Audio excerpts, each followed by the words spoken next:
Hi. So the purpose of this video is so that you can correct your own work and know what you did wrong and fix it, okay? So this is number 5. A company offers leadership and communication workshops. A leadership session needs 3 hours of trainer time, and a communication session needs 2 hours. The trainer has 40 hours available.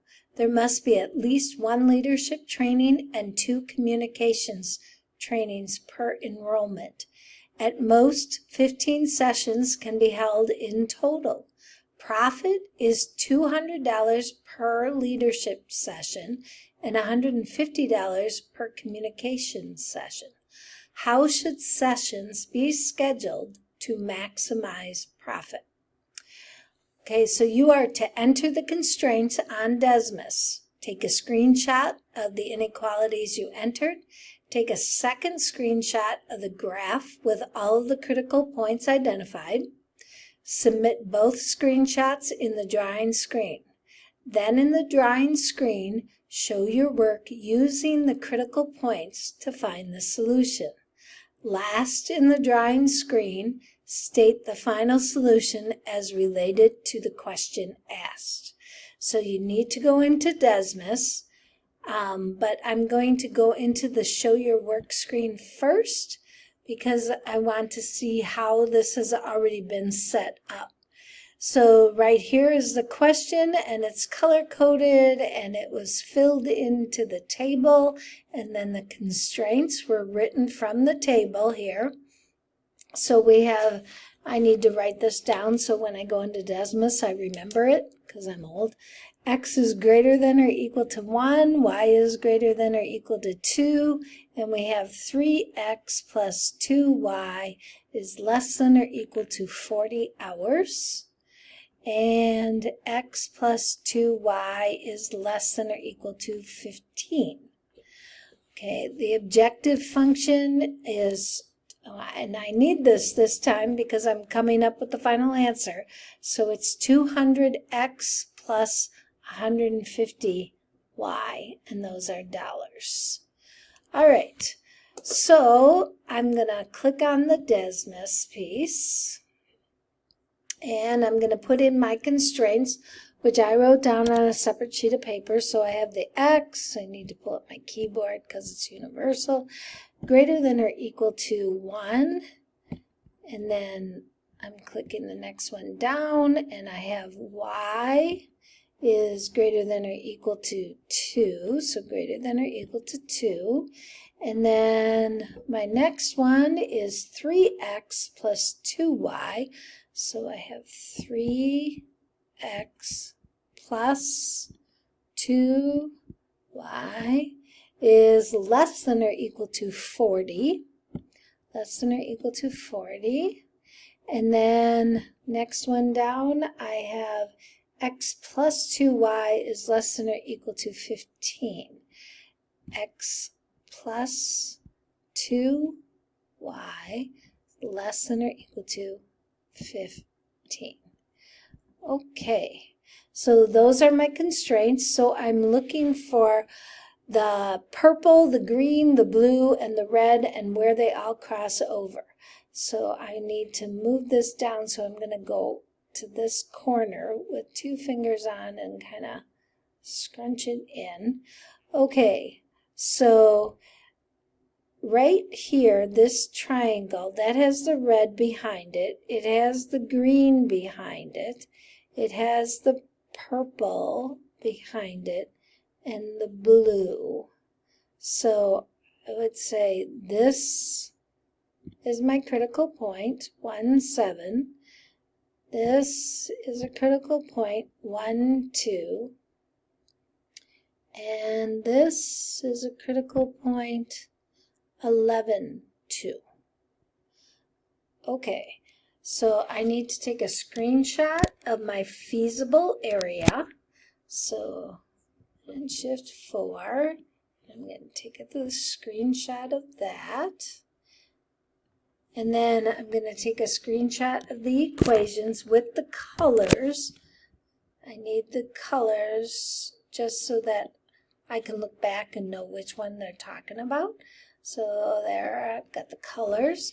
Okay, now I'm going to get out of Desmos, so click on exit that, and I'm back into my screen, and I want to call up the image of my equations.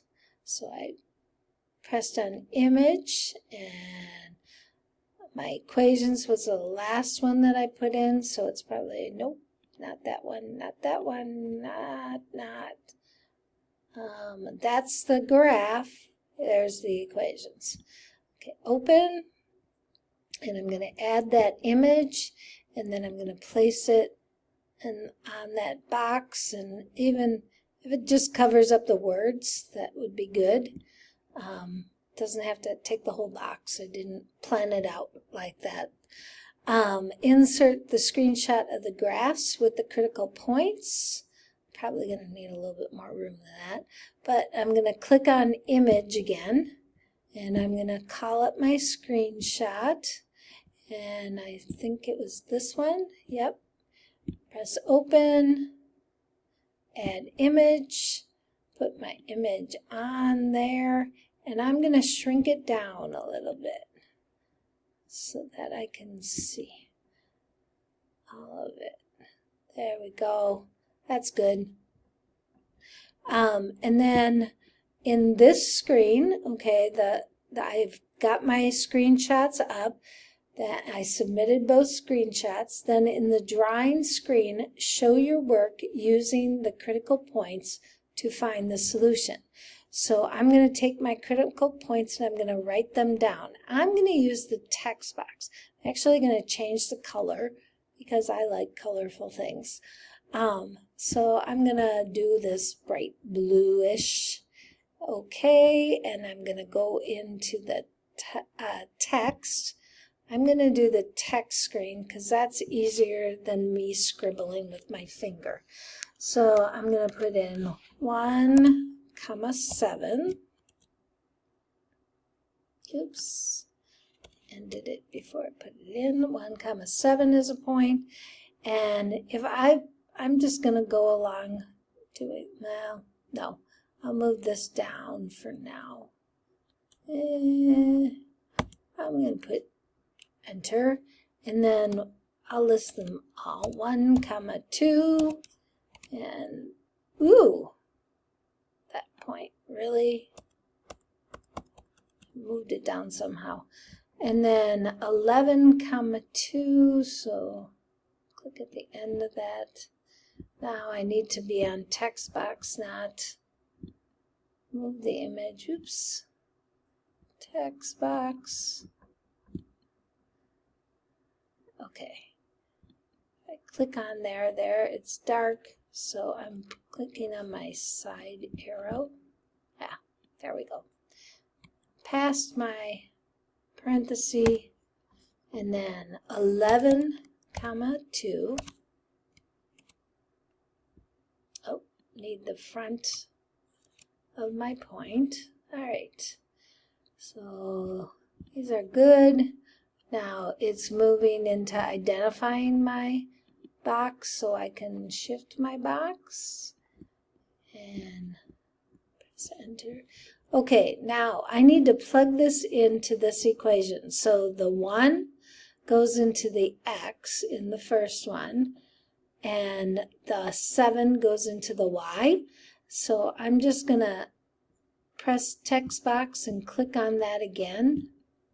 And then I'm going to click at the end of this point and put equals, or implies, so equals and an arrow. And I'll do a space, so 200 times 1 plus 150 times 7. Okay. And I'm just going to do this in my head. You can use a calculator on your phone or anything else to do the computation. So 200 times 1 is 200. 150 times 7. Well, 100 times 7 is 700. And then 50 times 7 would be 350. So I'd have 700 plus 350 is 1,050. 1,050 plus this 200 is 1,250. So I'm going to add that to it. So I'm at the end there. So my answer is $1,250. Okay, and then I'm going to go down to the next one. So I'm going to click after that sign. I'm going to hit equals and an arrow for implies. And I'm going to plug this in. So now I have 200 times 1. And then I need plus 150 times 2. Okay, and that equals, so 200 times 1 is 200. 150 times 2 is 300. 300 and 200 make 500. So this is $500. Okay, and then I'm going to do the 11. So equals, implies, space, and I have 200 times 11 plus 150, and that is times 2 again. So I get 11 times 200 would be 2,200. 150 times 2 is 300. 2,200 plus 300 is 2,500. So this would be a $sign and $2,500. Okay, so there I showed my work of what I'm plugging in to evaluate and what my final answers are. Now I am looking at maximum. So the maximum is the maximum that I come up with here, which the biggest number is 2,500. So I'm going to put a couple stars at the end. So I'm signifying that that's my maximum. Okay, so the profit, write your answer. Profit is $200 per leadership session and $150 per communication session. How should sessions be scheduled to maximize profit? So the X was 11, and the X stood for, over here in my table, leadership sessions. So I am going to put a text box, and I'm gonna change color again. I like changing colors. Purple for the Vikings. Okay, so I'm gonna click on my text box. I'm gonna put my text box over here, and I'm gonna say for maximized profit for, you should always answer the question that they're answering or they're asking. You shouldn't just put down the numbers and say that that's it, because you want to know which is which and what they're talking about with the question. So for maximized profit of, and I know the maximized profit is $2,500, so $sign $2,500 is with 11 leadership sessions. I'm running off the page, so I'm going to go back here and I'm going to click before the 11 and press enter to bring me to my next line, and I'm going to say and so the other one is communication, and there are 2 communication sessions. So 2 communication sessions. And of course I went off the page again. So back here, I'm going to click after the N and bring it down. Okay, and I'm going to click on my partial square to be able to move this or shrink this. And I'm going to shrink it down to fit in, but still be able to read it.